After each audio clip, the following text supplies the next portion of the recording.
Good evening. Welcome, everybody. Thank you for joining us here at the virtual FinTech Fair. We're going to be talking about the institutionalization of digital assets, which is a very hot topic. In fact, this is probably the most exciting panel in the entire 2 days. So if you've come to this panel, I'm sure this is probably the main reason why you've signed up for the whole event. So, not to disparage the other panels, I'm sure they're great, but this one is the best. So what are we talking about here? Why is this so exciting?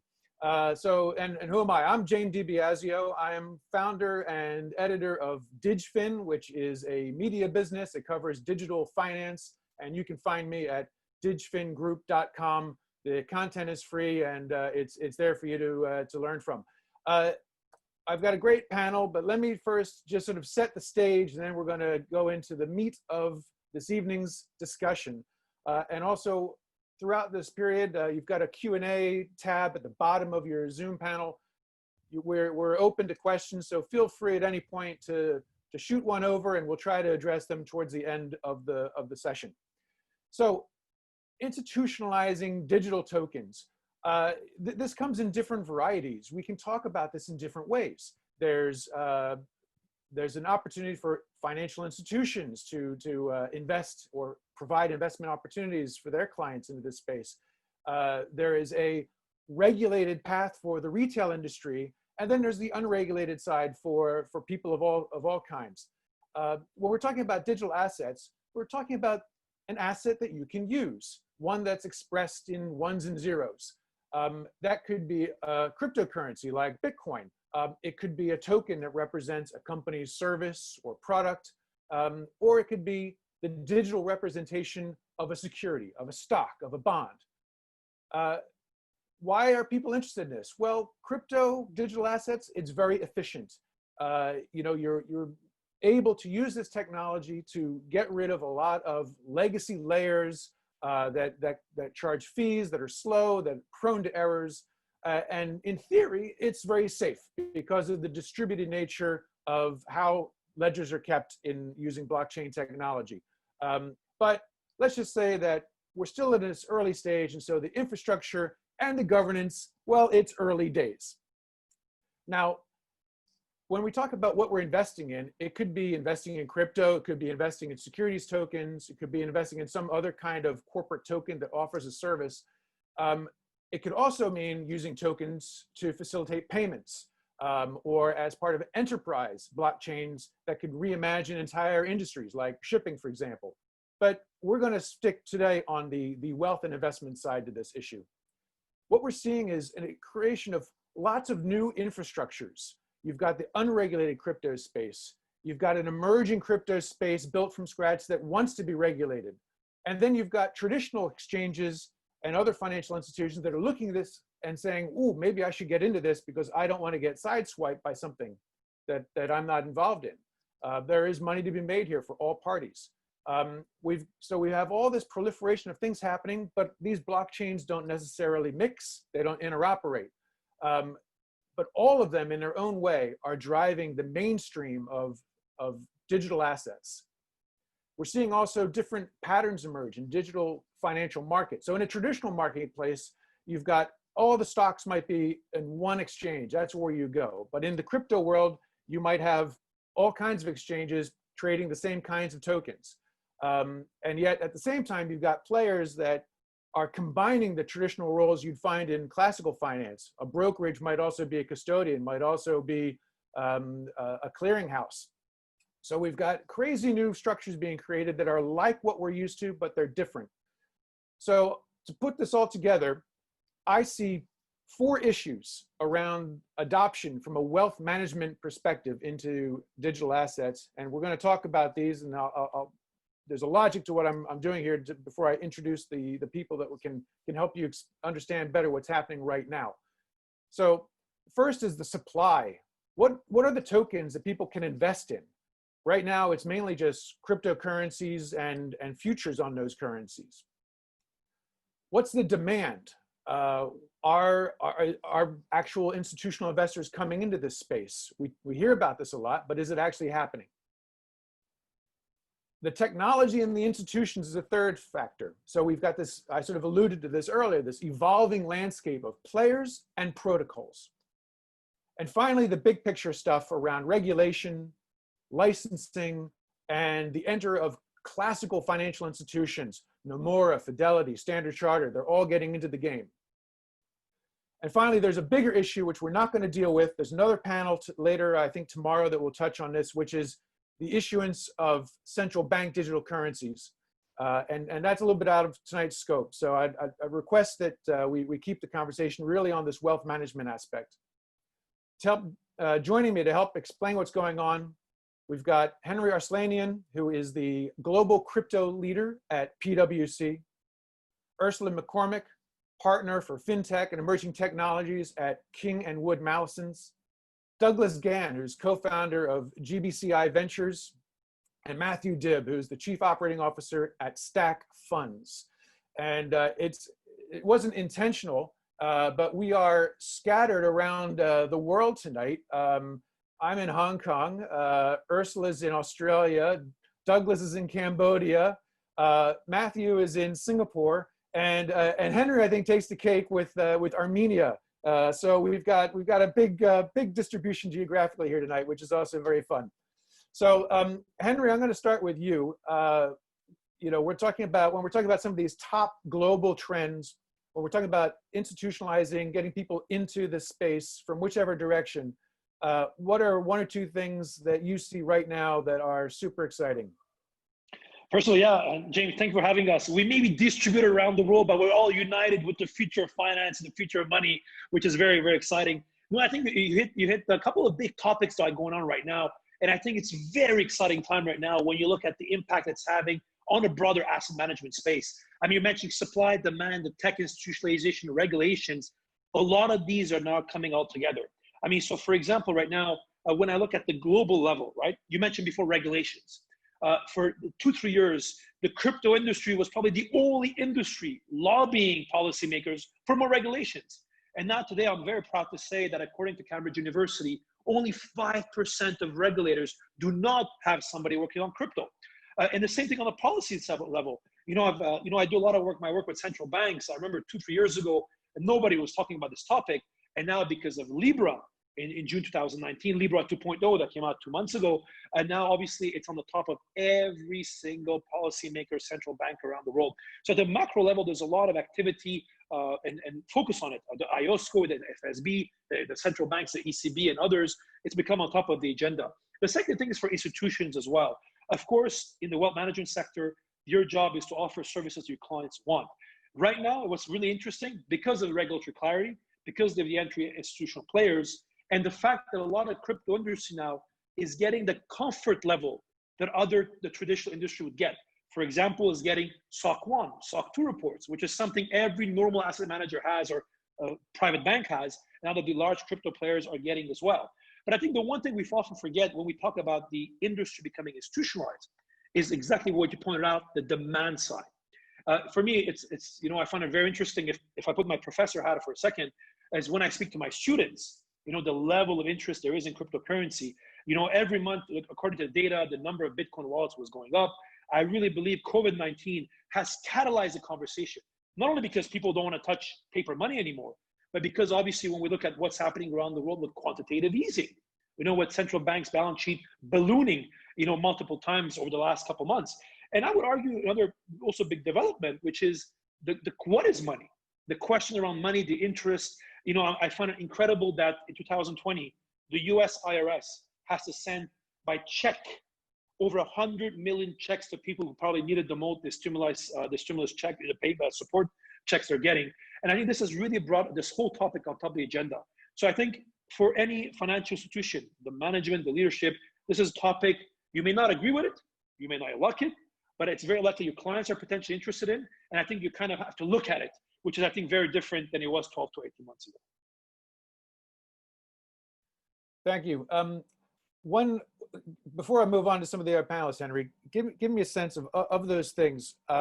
Where do you think there's going to be the biggest rate of change the rest of this year? What should people be absolutely. looking I mean, the 2-3 areas that I'm following right now, I mean, you know, from a purely academic perspective, you know, from my next book that I'm writing and stuff like that, I'm really following what's happening in DeFi. That's not going to come mainstream. It's not going to affect financial institutions or asset management. The area that I'm following on the short term, the next 6 months, 12 months, I'm following what's happening with stable coins. We just hit another record of about $12 billion in AUM of stable coins being issued. Personally, right now, when I send money back to Canada, I stop using the banks. I'm sending stable coins. You know, the fees, it's 24/7, it works all the time, and there's more usage of it as well. But however, and I don't even want to talk about it, but the big topic that I think will be on the agenda of everybody in the space that I have a very big focus on is on the broader CBD side, CBDC side. Two things that I'm focusing there. One is Libra. Second is what's happening in China. China, as we know, has been on top of it for 2014. It's very isolated. It's very focused on China, but the pace at which they move on will impact the policy speed of other countries, and that's going to be very, very interesting to watch, especially in a global context of what's happening in geopolitics and other issues at the macro level that we all know about, from COVID-19 to broader the financial crisis that we're going through right now. Okay, thanks. And I'm sure we'll have a chance to get back to you on some of those points, Henri. Urszula McCormack, you're an ace lawyer with a big firm. You made a career in emerging technologies. When it comes to digital assets, maybe you can map out for us where you see the most progress in terms of the regulatory acceptance and, you know, the on-ramp for people to access things. Obviously, Hong Kong and Singapore, where we apply our trade, are probably at the forefront of some of the events happening. But perhaps in an Asia context, there's also, you know, Australia and Japan and so on. So give us a sense of where you think is right now the most exciting jurisdiction and why. Okay, well, let me first tell you about the trajectory that we're on, where we're at, where we're going. You know, we've gone from a real focus around navigating securities law regimes. We're now squarely in the zone of regulating virtual assets and virtual asset service providers. That is purely, you know, driven, you know, well, at least to a very large extent by what's going on at the transnational level. So the global standard setter on money laundering has basically laid down the framework for virtual asset services providers going forward. It really means that jurisdictions globally need to fall into line, need to regulate the sector. So we, of course, had some front runners in that regime. Japan, a very early regulator of the sector, you know, in a very mature, you know, market generally, you know, banks, you know, and securities houses really having a mature view around the sector. That was a good thing. We now see a lot more happening in that zone. Singapore with the Payment Services Act, Germany, you know, another good example.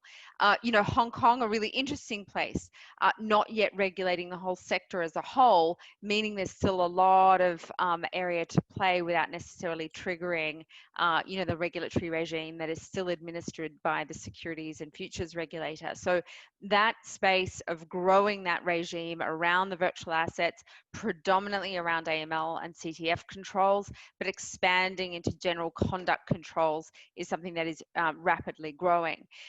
What is especially interesting to watch is what's recently happened in the US around the OCC, recognizing that banks can themselves custody virtual assets. That is significant, and that really speaks to institutionalization, not of, you know, the sorts of crypto assets that you know, that dominate the cap tables, but really the segment as a whole. Henri spoke about stable coins, absolutely a significant driver of development in this space, but not yet well understood or necessarily tackled by regulators generally. Stable coins fall into multiple potential buckets depending on how they're structured, making them very difficult to regulate comprehensively. So that area is specifically around the acceptance, the recognition by traditional financial regulators that these assets are no longer the scary beast of 2017 and 2016 and earlier, but really are starting to mature into an asset class that really deserves, you know, understanding. The broader story, though, is that jurisdictions and institutions alike are really seeing the opportunity to remake money to remake financial market infrastructure that is completely clunky. And what we're seeing now is the real collision of data and money, and the recognition that the more that we move into this space, the more we see around financial flows. China, definitely an interesting market to watch. The network there now has a number of really interesting blockchains that are participating in that network, and a significant amount of development on the CBDC side. That will definitely be one of the first to deploy, in my view, on regular payment use. But I remain bullish on Hong Kong. I think it's one of the most interesting playgrounds.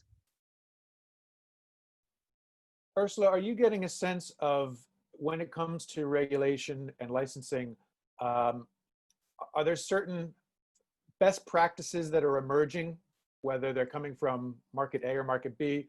I'm sure there's multiple things going on, but can you point to one or two things that you're saying this is turning into a best practice, and you think that this will be a standard setter for the way that financial institutions and investors and exchanges can develop further in this space? Look, definitely. I mean, the core for anybody wanting to build an AML regime is you look at the Financial Action Task Force. Even if your institution's not even regulated yet, even if your regulator is miles away, you adopt those standards, and you're well on your way, and you're sort of future-proofing your business. There are some really interesting jurisdictions that are doing some good work in terms of defining standards that are quite technical and in-depth. Bermuda, a great example of a code of practice around the custody of virtual assets. It really goes into quite a lot of depth. But is there a single jurisdiction that is laying down, a perfect set of standards? No, I think that there's still a long way to go before we've got some sort of harmonized set. So generally speaking, what we're seeing is really pockets of brilliance, so to speak, and pockets of standards that where other regulators are borrowing from one another. And that's where the role of industry really plays a significant role. I mean, it was really obvious in the case of some of those emerging standards I mentioned that industry had played a strong hand in educating regulators, in coming to the table to suggest standards. We saw that in Hong Kong. We've seen that through the influence of bodies like fintech associations, through a SIFMA, another one that has been driving recommendations around tokenized securities. But we really start to see those sorts of industry initiatives reflected in industry practice. One last one for you, Urszula. From a regulatory point of view, people have been disappointed by the lack of any jurisdiction to give the green light to a Bitcoin or crypto ETF. I guess the main reason around exchange traded funds is the concerns around perhaps a fork could occur, and which would sort of invalidate some of the ideas behind this. Do you see a regulatory path to acceptance for exchange traded products in the crypto space? Look, absolutely. The problem with ETFs is so many dependencies, right? With crafting one that is credible, that regulators have confidence in, they're either waiting for a large jurisdiction to go first, and typically they're looking at the US, or looking at the reasons why perhaps the US is not approving one yet. They're looking at the status of regulated exchanges that are providing information sources. They're looking at the information aggregators themselves, and how issues like forks are being dealt with. I mean, to my mind, these are all navigable issues, but this space is a confidence game. We've seen that, those of us who've been in the game for several years have really seen that, the fundamentals haven't necessarily changed, but perspectives and, views on opportunities really have. So, I see that as a matter of time. We're already seeing a number of entities that are pushing for listing of ETFs on smaller markets, and I think that will end up serving as a sandbox, really, to start pushing other jurisdictions to go forward. But it's no doubt that really it requires a big jurisdiction to take the lead and to approve one, and the rest will follow. Okay, great, thanks. Douglas, you are, I talked about supply and demand, and I think you're on the supply side of this equation. You're an entrepreneur. You're in Cambodia today, but your business is in Singapore. You're looking at tokenizing projects, some very creative things based on your discussion. Tell me a little bit about what you see happening in terms of how firms like yours and others are creating opportunities to tokenize, whether it's services, something financial, or something even a little more human. So give us a sense of, where's the supply for the token world going to come from, and what's it going to look like? So the way I see crypto has been moving, especially in the token space, we've been seeing a lot of utility tokens being sold, especially out of nothing, right? So they come with some concepts and then they start selling, and then you start seeing some models that center around security tokens.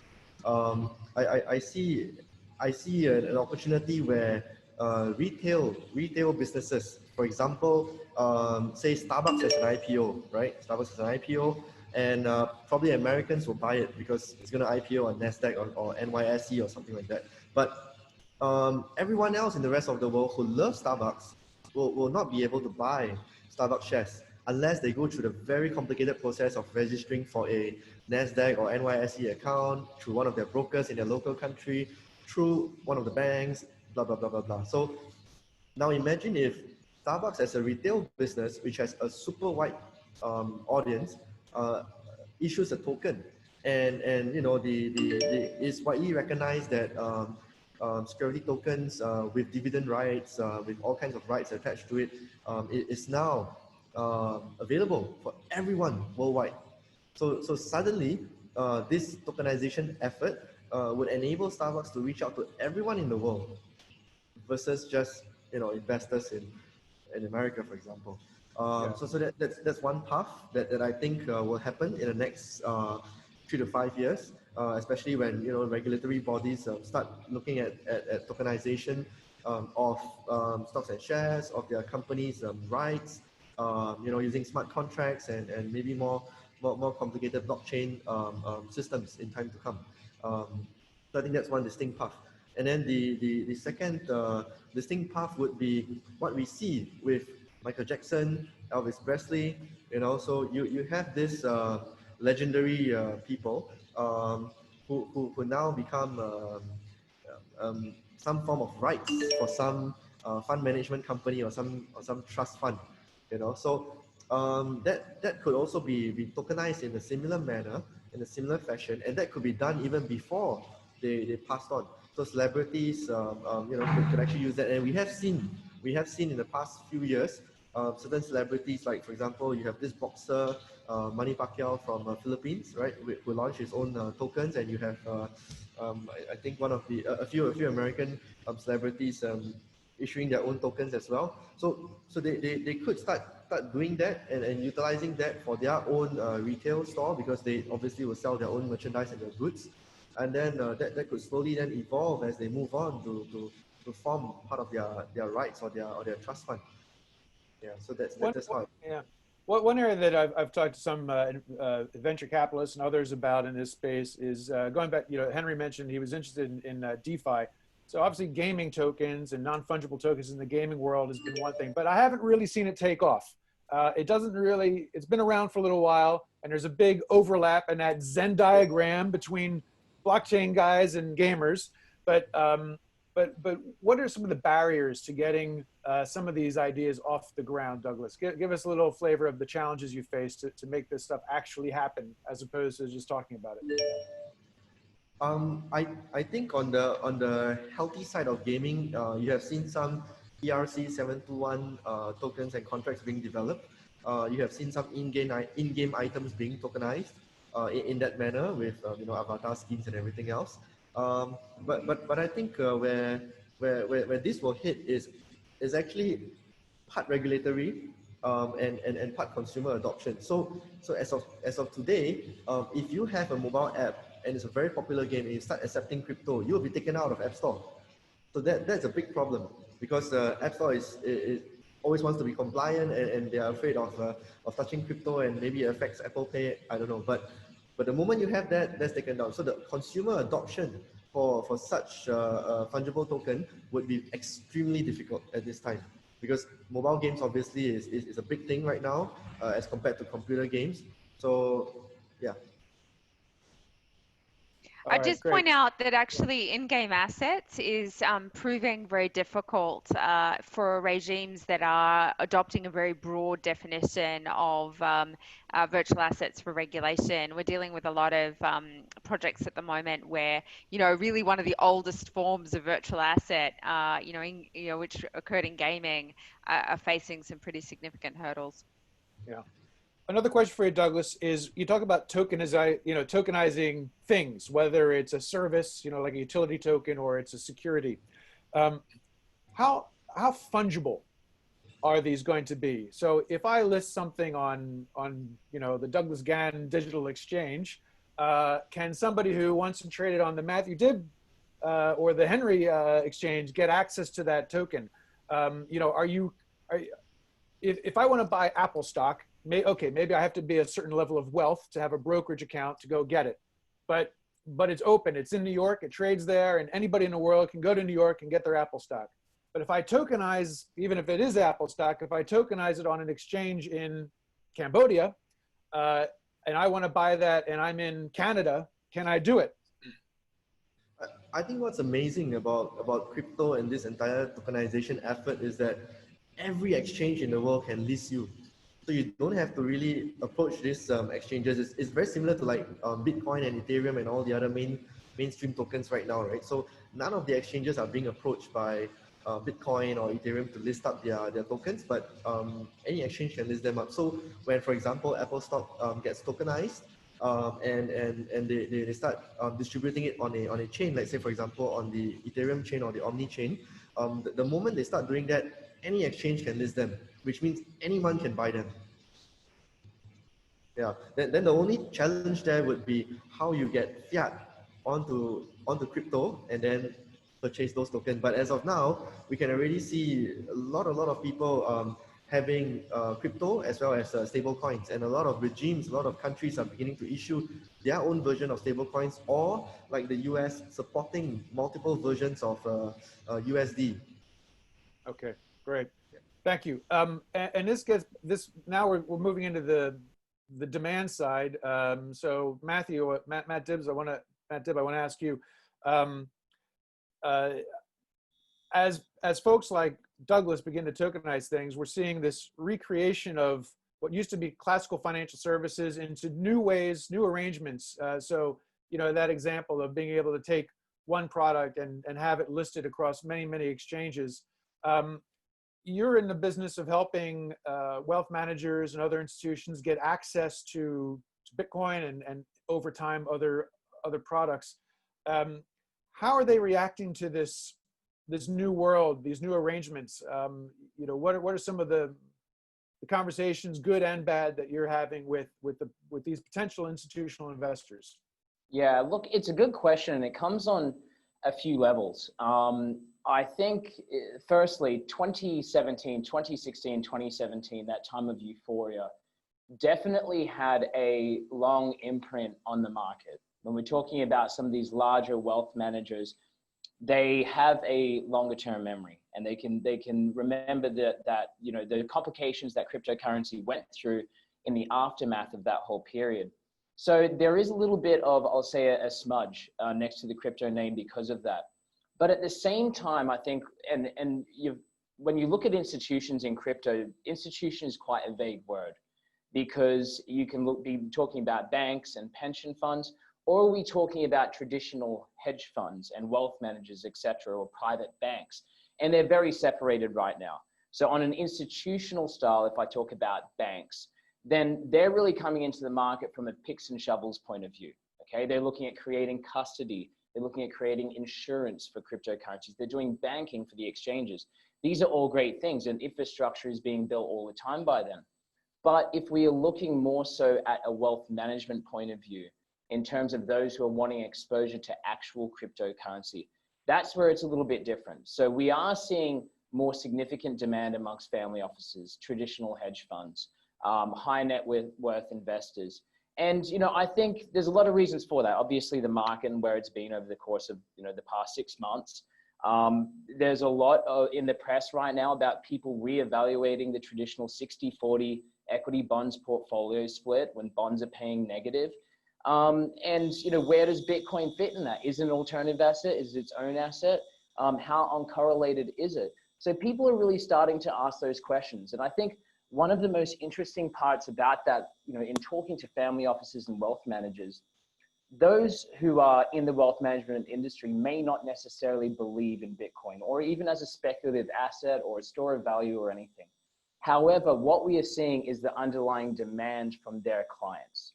So a lot of wealth managers and family offices can no longer ignore it because the gains are there. The Bitcoin, for example, which we almost deal in exclusively, has died and lived almost 8 or 9 times now through multiple crashes, and it's still around. This week it hit the highest open interest on the CME for Bitcoin ever. We're seeing options products being made. So the market and the infrastructure is building significantly, and the demand is, particularly this year with what's going on and what we're seeing, the depreciation of the US dollar, we're starting to see that really come to fruition. So from our point of view, I think there's a lot of roadblocks still. Getting access to crypto from a traditional point of view is still hard. As Urszula said before, there is no ETF, and that has been a problem. You've got trusts like Grayscale in the US that trade at about a 30% premium to their underlying assets. You've then got exchange traded notes in European countries and secondary markets in Germany that are very low liquidity. Otherwise, you go to a prime broker or a unregulated exchange. And for us, we see that as a hazard. We see that as a problem for investors wanting to get in because it can go wrong, and it's gone wrong in so many countries. So we believe that giving the right access to these higher value clients is important in terms of compliance and insurance and custody with traditional names. And to answer your question, the demand that we're seeing now is not just in terms of price, but it's because of education. And we're seeing the likes of Paul Tudor Jones come in, and he says, well, we're now allocating 2% of our funds under management to Bitcoin. That was big. We see Fidelity come in and say, we're going to start custodying your crypto. These have all helped from an infrastructure point of view for people to have more of a belief in the whole ecosystem and investment. When it comes to the way that people want to access these things, there's a lot of funds and there's a lot of strategies in the crypto space, but they tend to be statistical arb and type of hedge fund strategies. They are quantitative strategies, and there's some high frequency, low latency stuff in there. What we're missing though is the fundamental side. Obviously, we're talking just with currency, so it may not always be obvious what the fundamental play is. But if someone's talking about, am I going to buy dollar sterling or euro yen? There's usually a fundamental analysis behind that somewhere. Is the lack of a fundamental stock style picking opportunity in crypto a good thing, a bad thing, neutral? Does it matter to the people that you're talking to, Matt? I'll tell you what the issue is with that. It's not that it wouldn't help the ecosystem, because managed long short funds and fundamental funds are great in every industry. They should be able to minimize risk and downside in a bear market. However, the real issue when it comes to cryptocurrency is actually liquidity. Now, if you were a fund manager that was holding in cryptocurrency, maybe more than 10 coins or so, you can't possibly scale that up to say more than $100 million, okay? Because the liquidity is so small. So all of a sudden, when you look at scaling a substantial fund, you have to pick, well, how many coins can we actually have with a very little gate to the fund where people can redeem and viably trade these products without killing the market? And realistically, the answer to that is probably about 4 or 5 coins. That's it. So the value benefit of going with a long short fund manager, a fundamental fund manager, isn't all that great. And if you look at a longer term horizon, long only non-discretionary funds that are just holding Bitcoin, generally irrelevant of fees or anything like that, will outperform most managed fund managers. And that's the same for equities as well, but it's most definitely for crypto. And to your point, when you talk about, for example, quant funds or ARB funds, most of them can only raise probably up to $20 to $30 million before their strategy breaks. So there isn't really a way for, at an institutional level, that they're able to take exposure or even distribute that type of product to their clients because it will affect liquidity. That's just the nature of where we are in the market. Okay. I've got a question from the audience. Before I get to that, I have one last question, which I think is really for everybody on the panel. And if you're listening in and you'd like to ask something, get it in now, because we're down to below 10 minutes. My question, and I'll start with you, Matt, but I'd be interested really to get a sense of the others, is right now, when we're talking about investing in digital assets, we're still talking really about Bitcoin is, I don't know what, 70% of the liquidity, and then a few other, currencies, as opposed to, what we could call utilities or stocks or bonds written in digital format. So at what point do we get to where, if you want to invest in digital assets broadly, you have a selection of asset classes within digital, where you've got currency, equities, debt, and then let's call it tokenomic type opportunities. Matt, you want to give us a sense of what has to happen, or how long it'll take before, the people that you're trying to help facilitate into this space will have that opportunity? Sure. I mean, I think at a high, for retail, it already exists.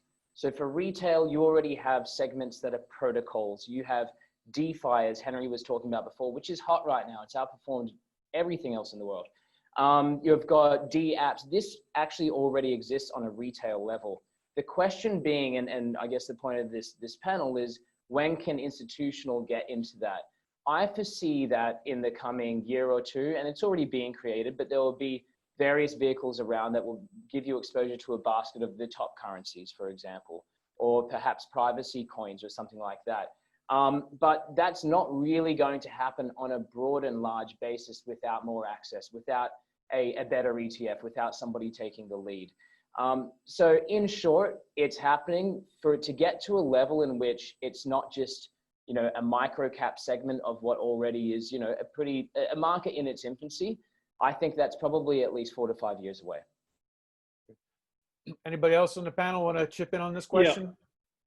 Yeah, maybe one thing to add on this, it's a very good question, right? I mean, I'm a big believer in the importance of funds in the future of the crypto industry. In the same way, if you look at the hedge fund industry, the venture capital industry, the PE industry, in the 1990s, a lot of the institutional investors got into this alternative space by allocating a bit of ticket to a hedge fund or a PE firm, listening to the quarterly or investor calls or monthly investor calls, and gradually brought that expertise in-house in the last 10 years. And I really believe we're going to see the same thing happen when it comes to funds. However, I mean, every year we publish the Global Crypto Hedge Fund Report at PwC. The industry is still very, very small. I mean, just to give an example today, the median ticket size into crypto hedge funds is $200,000. The average one is 3.1. I mean, 2/3 of crypto hedge funds have tickets of less than $500,000. And even if you look at the size of the crypto hedge funds as well, the median fund right now is 8.2 million. The average one is 44 million or so. So for institutional investors to put a ticket in there, for a lot of them, it cannot be more than 10% of the fund. And second, there's that minimal tickets they write. So we need kind of the industry to grow from that perspective. But also for that to happen, we need a lot of the funds to beef up not only on the investment due diligence, and I absolutely agree with all the comments that were made on the strategy, the liquidity, and so on and so forth, but also on the operational due diligence, which is very, very important as well. And frankly, that's where we're seeing a lot of right now, a lot of progress. I mean, just to give an example, last year, the number of funds with independent custodian went up from 52 to 81%. And also the 86% now are using independent fund administrator. And what I find personally, the data that's the most important, now 43% of crypto hedge funds are using an independent director, which is very essential if you want to pass operational due diligence of institutional investors, which is what the industry needs for the base to grow, if you want, for capital coming into the industry. Okay. Well, I'm going to finish up with a question we had from the audience, and I think Douglas and Urszula are best positioned to answer this one. Standardization. What role does standardization play in increasing institutional adoption? So, Douglas, you want to give us a sense of where you see that, and then Urszula, you can wrap it up. I think everything that is being built has standards and benchmarks. So I believe the standardization that we're looking at right now is we have multiple blockchain technology available from Omni to Ethereum to Light to Ripple and everything else. And everyone seems to try to position themselves for a certain industry. So I think that by itself is really setting a standard for that to happen. So like, for example, all the crypto tokens that were being issued in the last 3-4 years, the bulk of it was issued from Ethereum. And then, you know, your EOS and your Ripple, most of the banks are working with Ripple. Yeah, so I think standardization would play a big role here. Ursula, you want to chip in on that Yeah, one? look, I would agree. You know, most institutions, and let's talk about the big end of town. You know, definitely needs to see a pathway, and generally most large institutions want to see a principles-based approach adopted by regulators, but they do want some confidence that there is a way to navigate the expectations of regulators for an emerging asset class, you know, or emerging use of technologies. As to specifics, I think that becomes less relevant, but again, it does instill confidence that there is a way through, and that there is a level of commonality and being in the pack. You hear this a lot from large banks, especially, that they want to be in the pack. They don't want to be an outlier. Some do want to be ahead of the curve. They're either there or they're pushing that envelope. The only other thing I'd add is that, you know, already there is a significant number of assets that are out there for the average retail investor. A lot of really interesting DeFi products, deposits, loans, all sorts of interesting things. The issue is, you know, how do you make that in a safe and regulated environment? And by the time we get to that point, individuals won't even know that there's blockchain technology that's underpinning their funds, their fractionalized shares, you know, and other types of products. So it is a long journey. For the time being, I think for the full suite of products that you mentioned, that will be a professional investor game for quite some time. Yeah. And last question, Matt, I'll ask you, where is the greatest impetus for driving adoption coming from? Is it going to be from the big institutions coming into this game and making everybody feel like it's safe to play in? Or is it coming from the startups, the guys pushing the envelope, the technologists? You know, which one will be the one that really sets the tone for what's going to happen with mass adoption?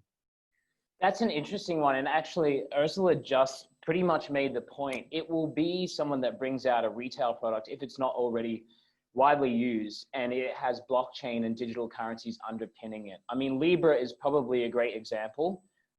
People won't even know what Libra consists of realistically. However, if you think about gaming as one, whether it already has tokens within it for whether it be reward or redemption, whatever, integrating blockchain with that, all of a sudden you've just made millions or tens of millions of people use these tokens, and they don't even know it. They don't know the complexities that are behind it. I think that's huge. However, on an investment level, one thing I'm excited about that I think is going to drive a lot more interest to this space is Coinbase's IPO next year. I think that will be a big one for awareness in the US. I think it will kick off a whole nother round of speculation and adoption within the industry. And they're marking that at probably 15 to 20 billion by our metrics. So it should be pretty significant. Okay, well, great. So that's a great note to end this dialogue on. Gives us something nice and specific to hang our hat on.